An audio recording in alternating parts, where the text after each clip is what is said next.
My education began when my kids started kindergarten. And when it comes to social media, it's when your kids are in school you really start learning how little you do know. And part of it is that they're not just getting their education from you or their teachers or even just their peers. If their peers have older siblings, guess what? They're learning from them also. I think the most important thing to understand is that generations use and view technology and social media very differently. We're adapters, we even embrace it, but we're not using it the same. For a lot of us, it's about reconnecting, it's about convenience, we can grab some information there. But all of the research for teens is telling us that this is how they hang out. It's friendship driven for them, it's critical for them. We used to hang out in the mall. They do the majority of their hanging out now online, and they're spending an average of 7.5 hours a day tethered to technology. That's a lot. And the rules are changing. In this celebrity-obsessed culture, somehow we've gone from naked photographs and videos, which used to be taboo, can now launch a career. So all of these messages are getting to our kids, and they're just a little less inhibited. 75% of teens have cell phones, and that age is trending down. 43% of kids 12 and under have them now. And as they keep doing the research, these numbers are growing. 93% of teens are online, and they're using their cell phones, they're using computers, gaming devices, and so if they don't have it, it doesn't mean they're not accessing it, and that's the other thing you need to be aware of. They can get online, whether it's in your home, at school, at friend's house. There's lots of ways that they do this. 73% are using social media. 4 out of 5 teens are sleeping with their phones. And my husband does, so I bet a lot of adults are too. The typical teen sends about 50 text messages a day. That's about, what, 1,500 a month? And that's just typical, so there's a whole bunch over that. Typical teen is making 1 to 5 phone calls a day. But that's really because of us. We're still using the phone. Here's where it gets tricky. Risky behavior. 26% of teens are texting while driving. 43% are talking on their cell phones. And guess what? Adult percentages are even higher. Many teens report that they act differently online. They feel less inhibited. They like to create different images of themselves on social media like Facebook. They feel more bold. They'll do things they wouldn't normally do in person, pictures or sending certain kinds of texts. 20% report sending or posting nude or semi-nude pictures or videos of themselves. 15% to people they've only met online. And 38 to 39% who receive them pass it on. 39% sent or posted sexually suggestive messages, and 44% who receive it pass it on. Okay, 39%. I know we'd all like to think our kids aren't doing it. Somebody's are. And we have to remember these issues are important because teens are impulsive. Their brains are not fully developed yet.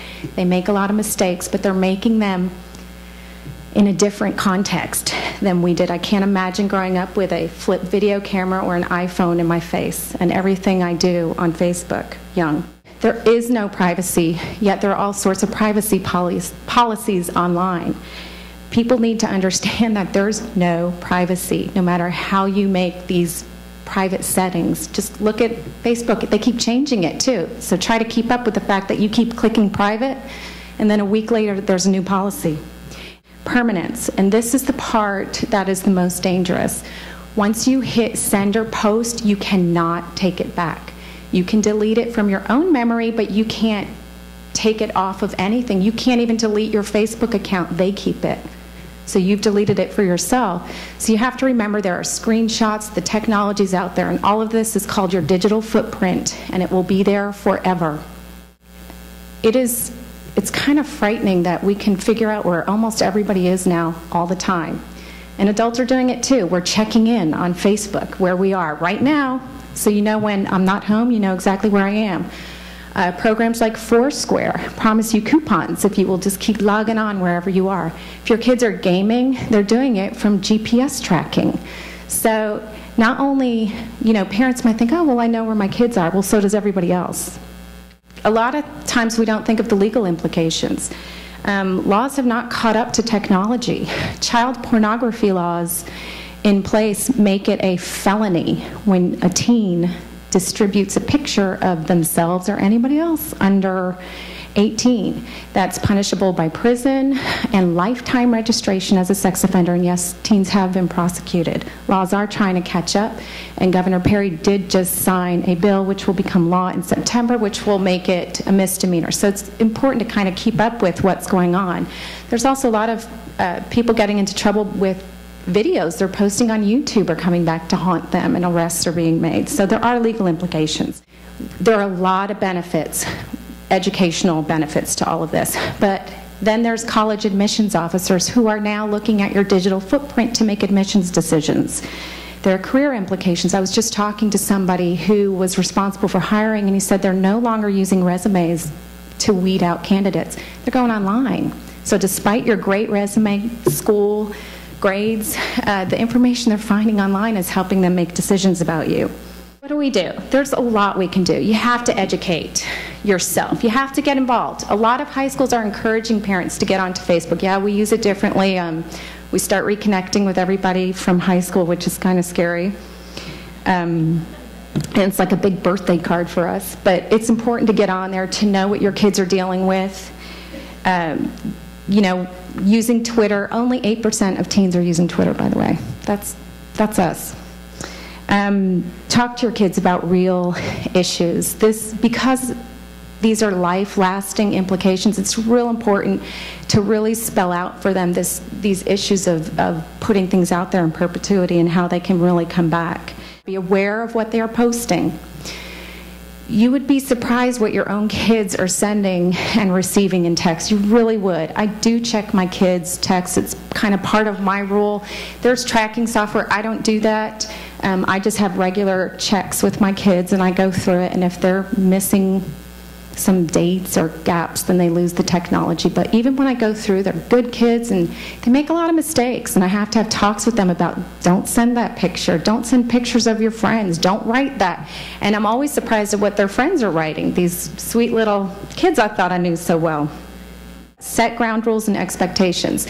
This is really important because we just assume they know. Don't talk to strangers. Don't put your personal information out there. When they're downloading apps, they have no problem filling in that stuff. So your credit card's on there. And there's actually some investigations going on now with some iTunes apps because they're kind of embedded into the games, that as your kids are playing them, it's downloading more stuff that gets charged to you. And some parents were coming back with bills in the thousands. Don't overreact or underreact. Underreacting is pretending everything's going to be just fine and we don't have to do anything. But equally important is don't overreact. They are going to make mistakes. They're going to do things that are not good for them. And it's real important to maintain a good relationship with them, good communication and trust, is that you don't overreact. I swear I want to roll laughing when I look at my kids' stuff online and their texts. They're crazy, but I don't. I have put on my poker face and I'm there not to judge. If I find something I need to talk to them about, I do. And it's real important when they make a mistake to use it as a learning op. And lead by example. And this is a big one. If you look at people's Facebook, it's not always the kids posting those pictures. There's a lot of parents posting pictures that are very inappropriate. A lot of adults posting lots of personal information.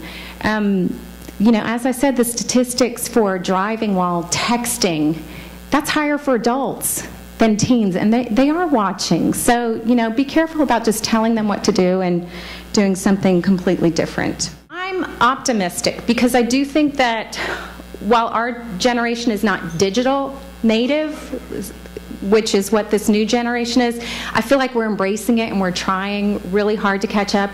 There's a lot of information before Congress right now. I feel like the laws are trying to catch up to all of this. One component that Perry is putting into action with that bill on sexting is that there needs to be an education program in schools. So I think you have to remain optimistic, but I think as adults we have a responsibility to keep up with it. We've got to use things like Twitter and Facebook, because if we don't know the technology, we can't protect our kids from what they're facing.